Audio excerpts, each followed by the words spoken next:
नमस्कार, आप सभी का स्वागत है आपके अपने यूट्यूब चैनल सीजीजी के यादव में।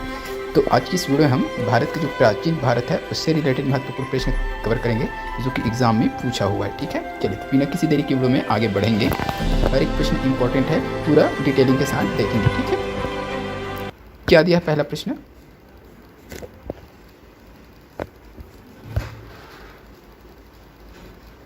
भारत में वैदिक सभ्यता खालिस्तान नदी के किनारे विकसित हुई थी।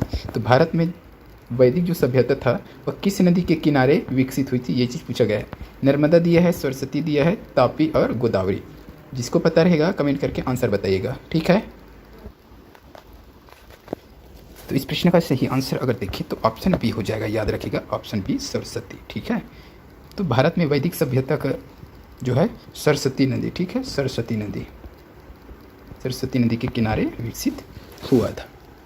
ठीक, तो सरस्वती नदी जो है वर्तमान में विलुप्त हो चुका है। ठीक है, इस चीज़ को आपको याद रखना है। जिसका वैदिक साहित्य और पौराणिक साहित्य में बड़े ही क्या गरिमापूर्ण शब्दों में वर्णन किया गया था।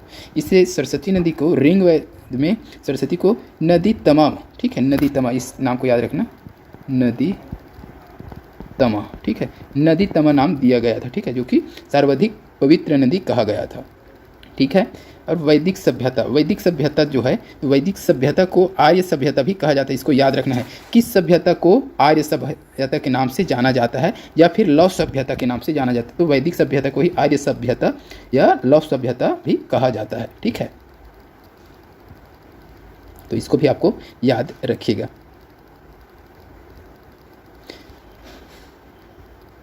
तो जो स्रोत जो है वैदिक साहित्य है तथा सभ्यता के निर्माता आर्यजन थे। ठीक है, जो मैक्स मुलर के मत अनुसार मध्य एशिया के मूल निवासी थे। तो कौन से भाई इसका, तो जानकारी के स्रोत वैदिक साहित्य तथा सभ्यता के निर्माता आर्यजन थे। ठीक है, ये कौन थे? तो मध्य एशिया के मूल निवासी थे आर्यजन। ठीक है, चलिए अब ये जो नर्मदा नदी है उसका भी देख लेते हैं। ये नर्मदा नदी, ठीक है, नर्मदा नदी, अगर नर्मदा नदी के बारे में अगर देखें तो क्या हो जाएगा, ये मध्य प्रदेश स्थित अमरकंटक की पहाड़ियों से निकलती है, जिसे प्राचीन काल में आर्यवर्त की सीमा माना जाता है। ठीक है, तो प्राचीन काल में आर्यवर्त की सीमा किसको माना जाता है, ये चीज़ पूछ सकता है। ठीक है, तो अमरकंटक की पहाड़ियों को। ठीक है, और वहीं से ये नर्मदा नदी का उद्गम हुआ है। ये गोदावरी नदी दिया है, गोदावरी है ना। गोदावरी के बारे में देखेंगे तो गोदावरी नदी दक्षिण भारत की प्रमुख नदी है, जिसका उद्गम महाराष्ट्र के नासिक जिले से होता है। तो इसका उद्गम स्थल पूछ सकता है, तो याद रखिएगा नासिक जिला, कहाँ, महाराष्ट्र। ठीक है, गोदावरी को दक्षिण की गंगा, ठीक है, तो ये प्रश्न बहुत इंपॉर्टेंट बनता है।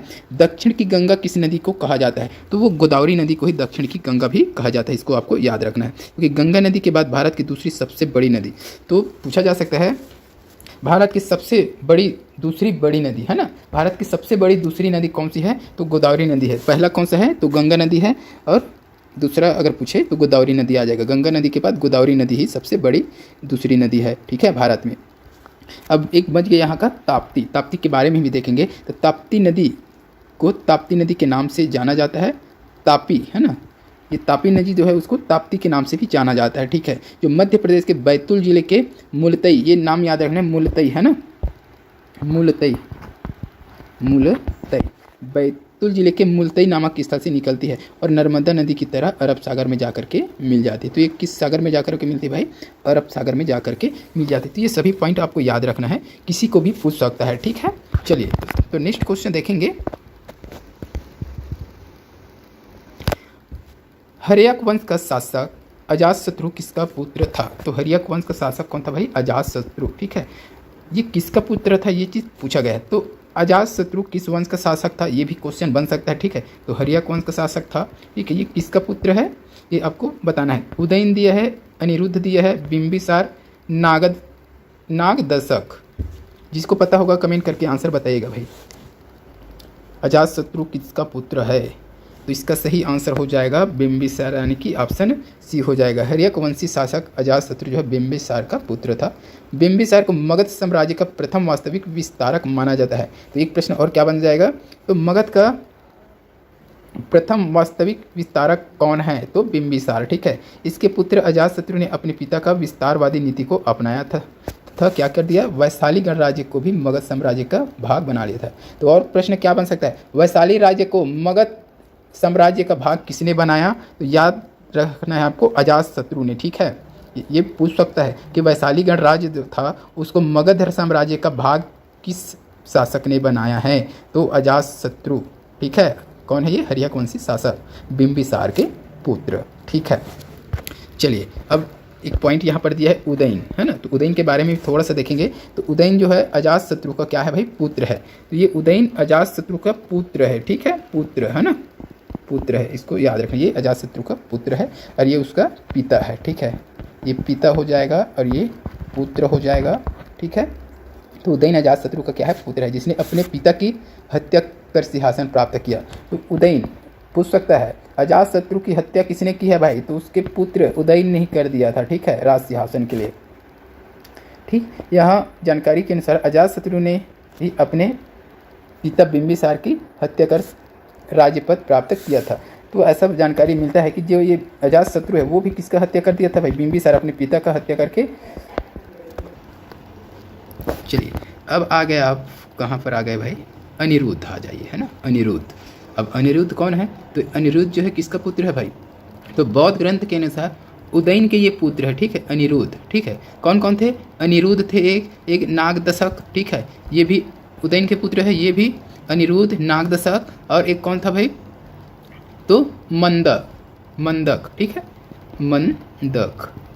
ये 3 पुत्र थे किसके? उदयन के। इसको भी आपको याद रखना है। नागदशक, ठीक है, अनिरुद्ध और मंदक, ये 3 पुत्र। अब नागदशक के बारे में थोड़ा सा बता दूं कि नागदशक जो है हर्यक वंश का अंतिम मगध साम्राज्य था। तो पूछा जा सकता है कि मगध साम्राज्य का अंतिम, है ना, मगध साम्राज्य का अंतिम सम्राट कौन था? हर्यक वंश का ना, तो हो जाएगा वो नागदशक हो जाएगा, जिसे अपदस्थ करके सेनापति शिशुनाग ने शिशुनाग वंश की स्थापना की। अब यहीं पर आ जाएगा शिशुनाग वंश की स्थापना किसने की? ये चीज़ एग्जाम में पूछ सकता है, तो आपको क्या बताना है? शिशुनाग ने, ठीक है, शिशुनाग ने, ठीक है।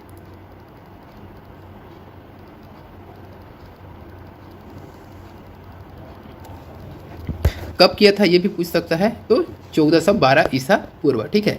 तो नागदशक हर्यक वंश का अंतिम मगध साम्राज्य था, जिसे अपदस्थ करके उसके सेनापति, अब ये सेनापति कौन है भाई? नागदशक के सेनापति थे, ठीक है, कौन? शिशुनाग। नागदशक के सेनापति कौन था? शिशुनाग। उसी ने उसको अपदस्थ करके शिशुनाग वंश की स्थापना कर दी, ठीक है। तो इसमें पूरा वो उसको मार कर, वो उसको मारा, फिर वो उसको मारा, फिर उसको मारा, इस टाइप से अपने आप में ये लोग सिंहासन के लिए लड़ रहे हैं भाई। ये यहाँ तक के देख लीजिए, ठीक है। चलिए कब किया था शिशुनाग वंश की स्थापना किसने की? तो नागदशक हर्यक वंश के जो शासक था उसके सेनापति था शिशुनाग, उसी ने शिशुनाग वंश की स्थापना की 412 ईसा पूर्व में। तो ये सारी डिटेल आपको अच्छे से याद रखना है। चलिए नेक्स्ट क्वेश्चन देखेंगे। खालिस्तान 4वीं शताब्दी ईसा पूर्व मगध की राजधानी थी। तो खालिस्तान, तो इसमें से कौन सा है जो 4वीं शताब्दी ईसा पूर्व मगध की राजधानी थी? राजगिरी, पाटलिपुत्र, वाराणसी, मथुरा। जिसको पता होगा कमेंट करके आंसर बताइएगा।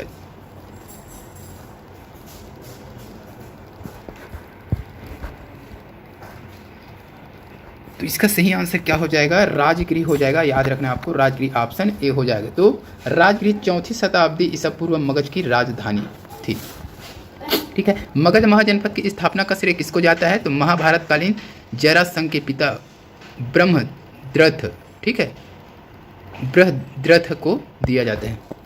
कुछ इस प्रकार से है, थोड़ा सा अजीब है। ये ब्रह्मद्रथ कौन है? तो ये है जरासंध के पिता ब्रह्मद्रथ को दिया जाता है मगध साम्राज्य की स्थापना का श्रेय, ठीक है। जिसने क्या किया था? अपनी राजधानी गिरिव्रज में स्थापित किया। तो इसने अपना राजधानी किसको स्थापित किया था भाई? गिरिव्रज में, ठीक है। गिरिव्रज को ही राजगृह तथा राजगीर के नाम से जाना जाता है। तो राजगृह का ही अन्य नाम क्या है भाई? गिरिव्रज या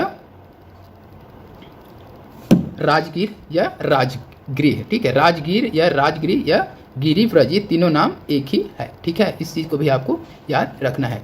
पाटलिपुत्र राजगृह के बाद मगध की राजधानी बना, जो एक जल दुर्ग था। तो पाटलिपुत्र राजगृह के बाद मगध की राजधानी कौन बना भाई? तो जल दुर्ग, ठीक है। वाराणसी का एक मूल नाम, ठीक है, वाराणसी, ठीक, ये पाटलिपुत्र का हो गया। पाटलिपुत्र राजगृह के बाद मगध की राजधानी बना, जो एक जल दुर्ग था, ये हो गया। अब वाराणसी के बारे में देखें तो वाराणसी का मूल नाम क्या था भाई? काशी, ठीक है, इंपॉर्टेंट चीज़ है। काशी। मूल नाम क्या है वाराणसी का? तो काशी, ठीक है।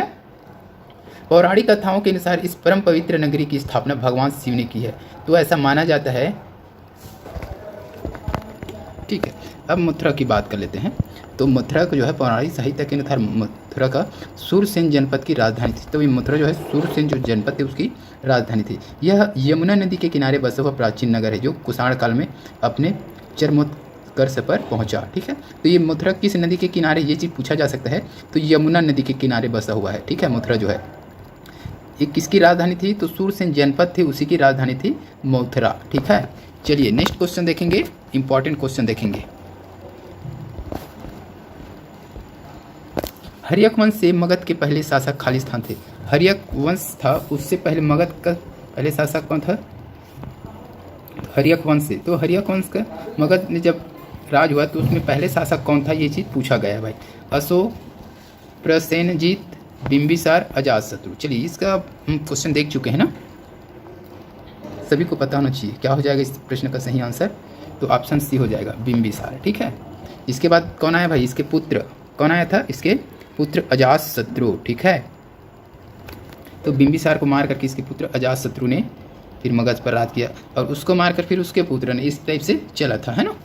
तो इसका थोड़ा सा डिटेल देखेंगे। बिंबिसार को हर्यक वंश का संस्थापक माना जाता है, ठीक है। ये बिंबिसार जो है इसको हर्यक वंश का क्या संस्थापक माना जाता है। इसका कब किया गया था ये भी पूछ सकता है, तो याद रखिएगा इसका। तो 493 ईसा पूर्व से लेकर के 462 ईसा पूर्व तक, यानी कि 30 वर्षों तक शासन किया है बिंबिसार, है ना। तो बिंबिसार बौद्ध धर्म का अनुयायी था। प्रश्न बन सकता है बिंबिसार किस धर्म का अनुयायी था? तो बौद्ध, ठीक है। और साथ ही साथ गौतम बुद्ध और महावीर स्वामी का समकालीन था। तो ये किसके समकालीन था ये भी पूछ सकता है। तो गौतम बुद्ध और महावीर का ये समकालीन था। ये भी एग्जाम में अक्सर पूछता है कि बिंबिसार किसके समकालीन थे? तो याद रखना आपको, गौतम बुद्ध और महावीर स्वामी का समकालीन था, ठीक है। चलिए अब ये जो है प्रसेनजीत, ठीक है, प्रसेनजीत के बारे में देखेंगे। तो प्रसेनजीत जो है कौशल का राजा था, ठीक है। प्रसेनजीत कहाँ का राजा था? कौशल का। प्रसेनजीत की बहन कौशल देवी राजा बिंबिसार की पत्नी थी, यानी कि ये बिंबिसार के क्या है भाई? साला है ये। बिंबिसार का क्या है? ये साला है। कौन? प्रसेनजीत, ठीक है। ये हो गया, है ना। अब अजातशत्रु, अजातशत्रु के बारे में पता ही होगा, ठीक है। बिंबिसार की पत्नी जिसकी अजातशत्रु का जन्म हुआ। तो बिंबिसार की पत्नी कौन था भाई? तो कौशल देवी। उसका पुत्र कौन जन्म हुआ? अजातशत्रु, बिंबिसार का पुत्र। ये इसका साला, ठीक है, और ये इसका भांजा, मामा भांजा, और साला जीजा और साला हो जाएगा, ये मामा भांजा हो जाएगा, ठीक है। अब ये अशोक, अशोक के बारे में तो सभी लोग जानते हैं। अशोक मौर्य वंश का तीसरा सम्राट था, ठीक है। तो अशोक मौर्य वंश का कौन से क्रम का सम्राट था ये भी पूछ सकता है। तो तीसरे क्रम का सम्राट था और बिंदुसार का पुत्र था। तो अशोक के पिता का क्या नाम था? बिंदुसार, ठीक है। उसने कलिंग युद्ध के बाद बौद्ध धर्म को अपनाया था। तो एग्जाम में समझ में आ जाएगा, पूछ सकता है कि अशोक ने किस धर्म को अपनाया था। तो याद रखना है आपको कि अशोक जो है कलिंग युद्ध के बाद बौद्ध धर्म को अपना लिया था। प्रारंभ में वह शैव धर्म का अनुयायी था। पहले अशोक जो है किस धर्म का अनुयायी था? शैव धर्म का। लेकिन जो कलिंग का युद्ध हुआ है उसके बाद उसने बौद्ध धर्म को अपना लिया था। तो ये है इस प्रश्न के लिए डिटेलिंग, ठीक है। चलिए तो इस वीडियो में बस इतना ही देखेंगे। वीडियो अच्छी लगी तो वीडियो को लाइक जरूर कर दीजिएगा, शेयर कर दीजिएगा। आशा करता हूँ इसमें 5 प्रश्न कवर किए हैं, लेकिन इसमें 5 में कम से कम 5 से 15 से 20 प्रश्न कवर हो गया। तो किसी को भी पूछ सकते हैं, तो पूरा डिटेलिंग के साथ देखें। वीडियो लंबा हो जाएगा, इसलिए बस इतना ही रखते हैं, ठीक है। वीडियो अच्छा लगा है तो कमेंट करके बताइएगा। आगे पार्ट बनाएं कि नहीं ये भी कमेंट करके आप बताइएगा, ठीक है।